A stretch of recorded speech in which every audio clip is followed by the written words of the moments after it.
he's like, my hands are shaking. Bring him up. Next comic, coming up. Super hilarious. Most of you guys have been waiting for him all night. He's been sitting for his in-life patience. Give it for Mr. Bailey Vogt, everybody!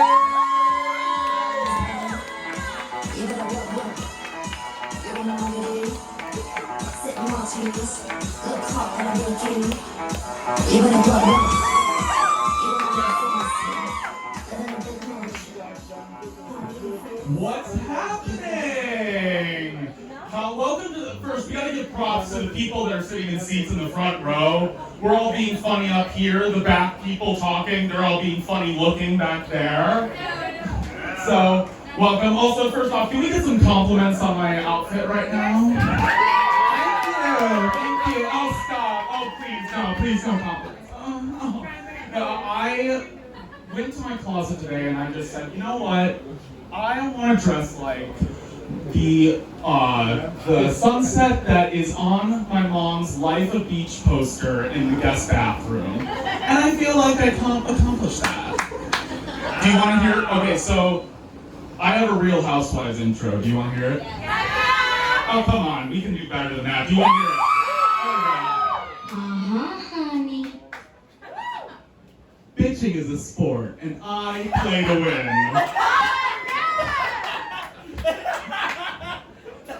Thanks, DJ. You're doing a good job at reacting to my set and not DJing.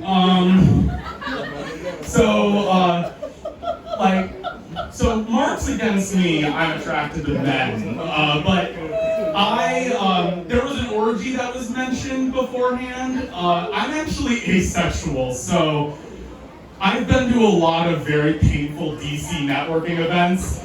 That won't be one of them. But I realized that I was asexual during the pandemic, and I was like, you know what? I'm done with men. I don't want to be fucked. I want to be desired. I don't want to be that hot piece without having to give any of my hot pieces.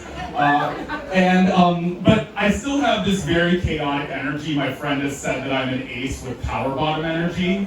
Like, power bottom in the street, ace in the sheets. And I still like men, but I want to be crushed to death by bears the way that one guy in the Salem witch trials was crushed to death by boulders. Like, just as much as the next guy. More daddy.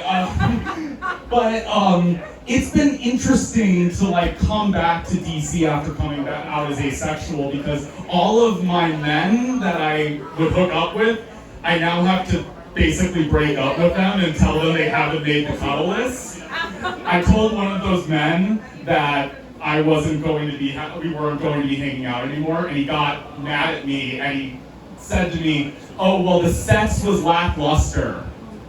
Yeah, bitch, you and everyone else. No one was having fun, including myself. So, this is not the insult you think it is. Who here loves Who Wants to Be a Millionaire? I do. Your AARP card is in the mail, sir. But I was actually a contestant on Who Wants to Be a Millionaire. And it is one of the most painful experiences of my life. Because I went on specifically because I wanted to get rid of my credit card debt. I was coming to DC, I needed to offload some money, and when I got on the show, and right away I just said, okay, you have a tendency to make super rash decisions, clearly. Talk it out, take a moment. And then I got under the lights, in front of the audience, in front of Chris Harrison's beautiful yet super unremarkable face. And all that shit went out the window. My consciousness was parasailing 5 feet behind me, attached to my asshole. I barely remember any of it. It was like a blackout. And on the fourth question, the question was, Charles Dickens once said that a man that has no money that asks another man who has no money to give him money is today's example of what? I saw taxes, read none of the other answers, as you know, a good contestant would do, and that made sense to me. So I just said, A, taxes, final answer. And then I looked to the right, and I saw B, credit. And I got out on a show I only went on to get rid of my credit card debt, to just miss the question where the answer was credit. Thank you for coming. This is technically my second set. My first set, I accidentally turned it into a first date while my cat was in the ER.